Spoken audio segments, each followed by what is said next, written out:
As-tu déjà levé les mains vers le ciel et senti que ta dua restait bloquée, comme si personne ne t'écoutait? As-tu déjà supplié Allah subhanahu wa ta'ala pour le mariage, la guérison, l'argent, la paix intérieure? Et malgré les larmes, rien ne changeait?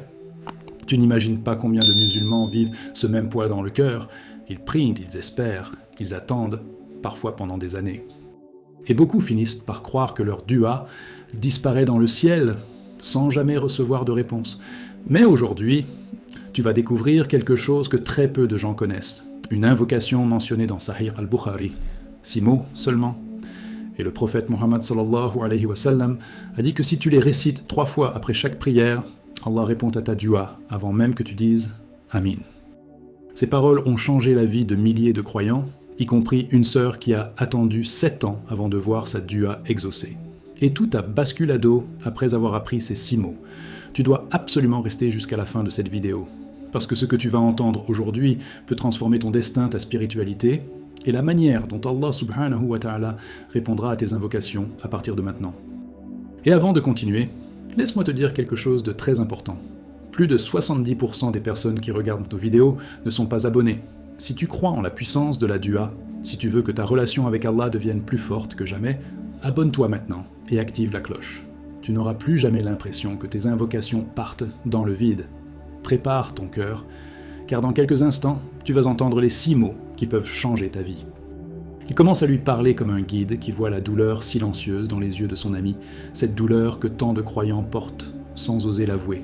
Il lui dit « Tu sais, beaucoup de gens lèvent leurs mains vers le ciel, et ils repartent en se demandant si leur voix a vraiment été entendue. » Il lui décrit ces moments où l'on fait une dua avec un cœur lourd, avec des larmes qui brûlent la poitrine, mais où rien ne semble bouger. Il lui dit que cette impression que la dua se dissout dans le ciel est plus répandue qu'on ne le croit, et qu'elle fait partie des hidden truths invisibles que traversent les croyants avant leur spiritual awakening. Il lui rappelle que dans le islamic mysticism, le silence apparent de la réponse est parfois une manière subtile, presque mystérieuse, par laquelle Allah subhanahu wa ta'ala prépare le cœur à recevoir davantage. Puis, il lui raconte que chacun porte des besoins différents, mais tous ressentent cette même attente douloureuse. Il lui dit « Certains prient pour le mariage, d'autres pour la guérison, d'autres encore pour un peu de paix dans un monde qui les écrase. » Il lui explique que ces prières ne sont pas simplement des demandes, ce sont des battements de cœur dirigés vers le ciel, des fragments d'âme envoyés entre la terre et le trône. Il lui rappelle que, selon les Quranic Mysteries, les épreuves sont parfois prolongées afin que le croyant se rapproche d'Allah subhanahu wa ta'ala avec plus de sincérité. Et il lui glisse doucement « Tu n'es jamais seul dans tes attentes, ni dans tes larmes. » Il poursuit en lui parlant de cette sœur qui avait perdu tout espoir.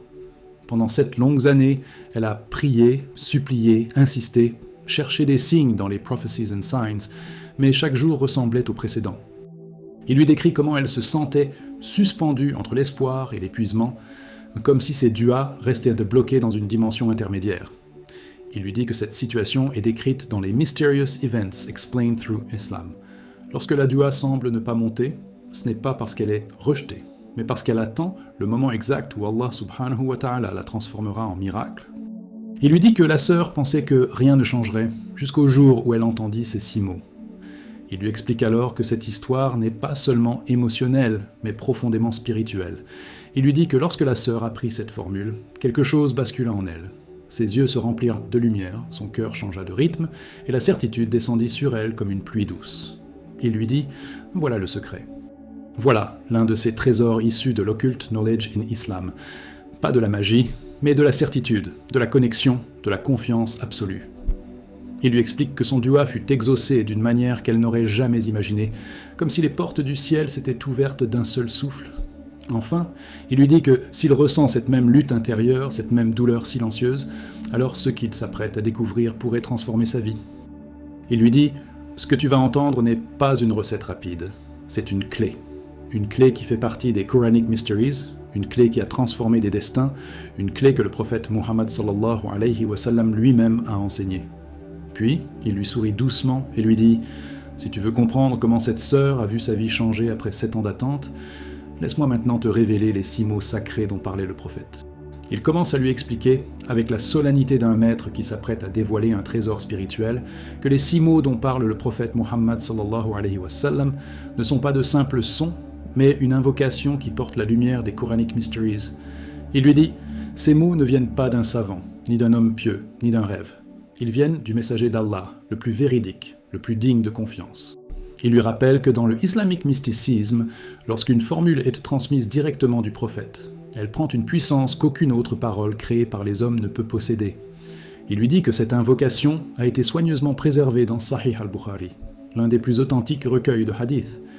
Il poursuit en lui expliquant le début de cette invocation, « Ya Dhal Jalali wal Ikram », qu'il traduit pour lui comme « Ô possesseur de majesté et d'honneur ». Il lui dit que ces mots sont un portail, une porte céleste, un appel direct au nom d'Allah subhanahu wa ta'ala, qui réveille les hidden truths, enfouis dans le cœur du croyant. Il lui explique que lorsque ces mots quittent la langue, quelque chose se produit dans le monde invisible. Il lui dit « Tu appelles celui qui contrôle toute chose, celui dont la majesté n'a pas de limite, celui qui honore ses serviteurs au-delà de ce qu'ils espèrent. » Il lui montre que le spiritual awakening commence souvent par la reconnaissance de la majesté divine. Il continue en lui disant que la formule complète contient 6 mots, chacun placé à un endroit précis, comme des clés alignées pour ouvrir des portes différentes. Il lui dit « Le prophète Muhammad sallallahu alayhi wa sallam a dit que celui qui les récite 3 fois après chaque prière, sa dua sera exaucée avant même qu'il termine de dire « Amen ». Il lui explique que cette promesse ne peut être comprise que lorsque l'on plonge dans le Islamic philosophy, où l'on apprend que la dua n'est pas seulement un acte verbal, mais une vibration qui s'élève du cœur vers les cieux. Il lui dit que la précision des mots fait partie des Mysterious Events Explained Through Islam. Chaque mot est une lumière, et chaque lumière correspond à un besoin spirituel. Il poursuit en lui expliquant que ces mots, même s'ils semblent simples, renferment une charge spirituelle immense. Il lui dit que les savants ont longuement discuté de ce hadith, fascinés par la force contenue dans cette invocation. Il lui dit que certains maîtres du Islamic mysticisme expliquaient que Yad al-Jalali wal Ikram contient à lui seul un océan de sens, un océan de grâce, un océan de secrets. Il lui parle de ces moments où le croyant, en prononçant ces mots, sent son cœur vibrer, son âme se redresser, et ses larmes couler sans qu'il sache pourquoi. Il lui dit « C'est le signe que l'invocation a touché quelque chose de profond en toi ». Enfin, il lui dit que maintenant qu'il connaît la première partie de l'invocation, il est prêt à recevoir la suite. Il lui dit « Les 6 mots forment un tout, et tu dois les réciter ensemble pour atteindre la promesse du prophète. » Puis, il glisse doucement vers le prochain enseignement. « Mais avant de te les enseigner, laisse-moi te parler de la condition essentielle sans laquelle même les plus puissants mots perdent leur force. Car dans les Prophecies and Signs, chaque miracle dépend d'une clé intérieure. » Il commence à lui expliquer avec la gravité douce d'un maître qui touche à un secret essentiel que même les plus puissantes invocations ne donnent pas leurs fruits sans la clé intérieure qui les active. Il lui dit « Mon ami, écoute bien ceci. Dans le Islamic mysticisme, les mots ne sont rien sans la certitude. C'est ton yaqan qui transforme la dua en lumière. » Il lui explique que le prophète Muhammad sallallahu alayhi wa sallam a enseigné que les invocations ne montent pas simplement parce qu'on les récite, mais parce que le cœur les porte avec conviction. Il lui rappelle la parole prophétique « Je suis selon l'opinion que mon serviteur a de moi ». Il ajoute « Si tu penses qu'Allah subhanahu wa ta'ala va te répondre, alors la porte du ciel s'ouvrira. Si tu doutes, la dua restera suspendue entre la terre et le ciel. » Il poursuit en lui disant que cette condition, réciter l'invocation après chaque prière, 3 fois avec certitude, est ce qui donne à ces 6 mots leur puissance réelle. Il lui dit « Beaucoup récitent, mais peu croient vraiment. » Et c'est là que les hidden truths du cœur apparaissent.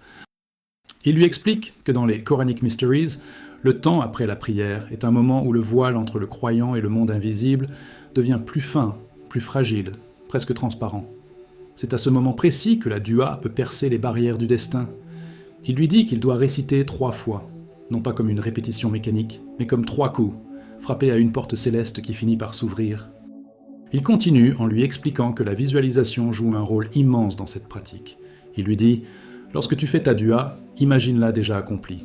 C'est comme si tu la voyais devant toi, vivante, concrète, réelle. » Il lui montre que cette méthode est enseignée dans le Islamic Philosophy. La pensée, l'intention et la certitude modèlent la réalité spirituelle avant de transformer la réalité matérielle.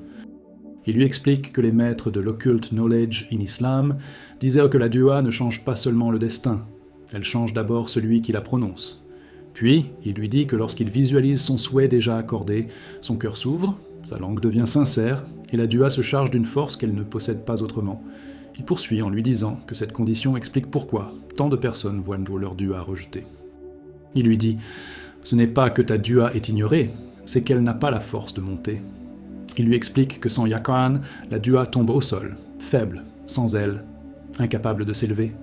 Il lui dit que dans les Mysterious Events Explained Through Islam, il est dit que les anges portent les invocations qui sont faites avec certitude et sincérité, mais ignorent celles qui viennent d'une langue distraite et d'un cœur absent.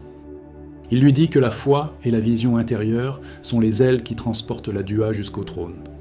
Enfin, il lui explique que lorsque la condition est réunie, récitation après chaque prière, répétée 3 fois et faite avec yaqan total, la dua devient irrésistible. Il lui dit « À ce moment-là, les portes célestes ne peuvent plus rester fermées. » Puis il ajoute doucement « Maintenant que tu comprends la condition, tu es prêt à recevoir la formule complète. Les 6 mots que tant de croyants répètent aujourd'hui, mais que peu comprennent vraiment. » Il commence à lui expliquer, d'une voix qui ressemble à celle d'un guide ouvrant un coffre sacré, que maintenant le moment est venu d'entendre la supplication complète, ces 6 mots portés par la lumière du prophète Muhammad sallallahu alayhi wa sallam. Il lui dit « Ce que je vais te transmettre n'est pas seulement une phrase, c'est une clé spirituelle, un secret tiré des Quranic Mysteries, un trésor que des millions de croyants ignorent encore. » Il lui rappelle que chaque mot de cette invocation est chargé d'une énergie particulière, comme si chaque syllabe avait été déposée par les anges dans le cœur de la communauté. Il lui dit que la récitation de ces mots ouvre des portes que seule la certitude peut franchir, et que ces 6 mots, prononcés avec sincérité, résonnent jusqu'au trône. Il poursuit en lui expliquant que les 6 mots ne sont pas choisis au hasard. Ils ont été révélés pour éveiller le cœur, briser les blocages et accélérer l'exaucement. Il commence par lui rappeler le premier mot, « Yad al-Jalali wal-Ikram », puis continue à lui décrire comment les autres mots complètent le sens, comme si une lumière venait s'ajouter à une autre. Il lui dit « Quand tu les prononces, tu n'appelles pas seulement Allah subhanahu wa ta'ala, tu te places sous sa majesté, sous sa générosité, sous sa bienveillance illimitée. » Il lui dit que certains maîtres du Islamic Mysticism disaient que cette invocation agit comme un pont entre le monde visible et le monde invisible, un pont que seuls les croyants sincères peuvent traverser. Il continue en lui expliquant comment réciter la formule complète, 3 fois, avec le cœur présent et directement après la prière. Il lui dit « Imagine que chaque répétition frappe à une porte céleste. La première frappe éveille les anges, la deuxième ouvre les voiles, la troisième libère ton destin. » Il lui parle avec intensité, lui expliquant que cette structure triple fait partie des hidden truths de la science spirituelle. Il lui dit que certains savants interprétaient cette triple répétition comme un rappel des 3 états du cœur, la patience, la certitude et l'amour. Il lui rappelle que ces 3 états sont essentiels dans le spiritual awakening. Il poursuit en lui expliquant que les effets de cette invocation ne se limitent pas à la dua. Il lui dit que ces mots purifient le cœur, renforcent la foi, élèvent l'âme. Il ajoute que des croyants ont témoigné avoir ressenti une chaleur dans la poitrine, une paix soudaine, un sourire intérieur sans raison apparente. Il lui dit que dans les Occult Knowledge in Islam, il est enseigné que certaines invocations sont comme des clés énergétiques déposées par Allah subhanahu wa ta'ala dans le monde, accessibles à ceux qui cherchent sincèrement. Il lui dit « Ces 6 mots en font partie. » Enfin, il lui dit que maintenant qu'il connaît les mots, il ne lui reste plus qu'à les utiliser, les intégrer, les transformer en habitudes quotidiennes. Il lui dit « Les mots ne fonctionnent pas si ton cœur ne s'y associe pas, mais si ton cœur est présent, alors prépare-toi à voir des choses que tu n'aurais jamais imaginées. » Puis il glisse doucement vers le prochain enseignement. « Et maintenant, laisse-moi te dévoiler l'appel que tout croyant doit entendre, l'invitation à essayer cet acte pendant 40 jours, et à observer comment Allah transforme ta vie. » Il commence à lui expliquer que maintenant, avec la formule complète dans son cœur, il ne reste qu'une seule étape, passer à l'action. Il lui dit « Mon ami, dans le Islamic Mysticism, la connaissance n'a de valeur que lorsqu'elle se transforme en pratique. » Il lui explique que les maîtres spirituels enseignaient que toute invocation a besoin de constance pour devenir une force réelle. Alors il lui dit « Essaie cette méthode pendant 40 jours, pas un jour de moins. » 40 jours, c'est le cycle complet du cœur. Il lui rappelle que dans les Quranic Mysteries, le chiffre 40 revient souvent.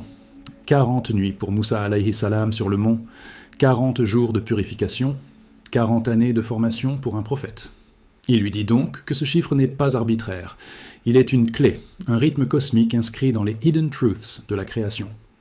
Il poursuit en expliquant que pendant ces 40 jours, il devra réciter les 6 mots après chaque prière, 3 fois, puis faire sa dua avec conviction. Il lui dit « Écris ton souhait quelque part, garde-le près de toi, et chaque jour, imagine-le se rapprocher. » Il lui explique que cette pratique est utilisée depuis des siècles par ceux qui cherchent un spiritual awakening profond et une connexion plus intense avec Allah subhanahu wa ta'ala. Il lui dit que cette constance crée un écho spirituel, une vibration intérieure qui attire la miséricorde divine. Il lui raconte même que certains croyants, en suivant cette routine, ont vu leur porte bloquée s'ouvrir, comme si elle n'avait jamais été fermée. Il continue en lui disant que ces 40 jours doivent être vécus avec discipline. Il lui dit « Ne te dis pas « Je le ferai quand j'aurai le temps ». Non, fais-en une priorité. Il lui explique que lorsque le prophète Muhammad sallallahu alayhi wa sallam enseignait une invocation, il insistait souvent sur la régularité, même si l'action était petite. Il lui dit alors que cette régularité est l'un des secrets de l'occult knowledge in Islam. Une petite action répétée avec sincérité vaut mieux qu'un grand acte accompli une seule fois. Puis il lui explique que cette discipline forge la patience, la certitude, et surtout, elle prouve que la dua tient réellement une place dans son cœur. Il poursuit en lui expliquant que cette pratique ne doit pas être vue comme une expérience magique, mais comme une conversation intime avec Allah subhanahu wa ta'ala. Il lui dit « Si tu veux que ta dua soit exaucée, parle à Allah comme si tu lui parlais dans un désert silencieux, seul, vulnérable, sincère. » Il lui explique que la dua n'est pas simplement une demande, c'est un retour du cœur vers sa source.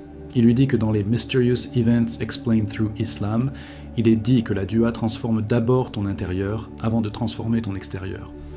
Il lui rappelle alors que ceux qui ont vu leur vie changer lors de cette pratique n'ont pas seulement obtenu ce qu'ils demandaient, ils se sont transformés profondément. Enfin, il lui dit que s'il se lance sincèrement dans ces 40 jours, quelque chose de puissant se produira. Il lui dit « Tu vas sentir un apaisement que tu n'as pas senti depuis longtemps. Tu vas sentir un lien avec Allah que tu avais peut-être oublié. Et qui sait, peut-être que ta dua sera exaucée avant même que tu atteignes le 40e jour. » Puis, il l'invite doucement vers l'étape suivante. Maintenant que tu connais la méthode complète, il est temps de réfléchir à ce que tu vas demander. Car parfois, la plus grande question n'est pas si Allah répond, mais es-tu vraiment prêt à recevoir ce que tu demandes ?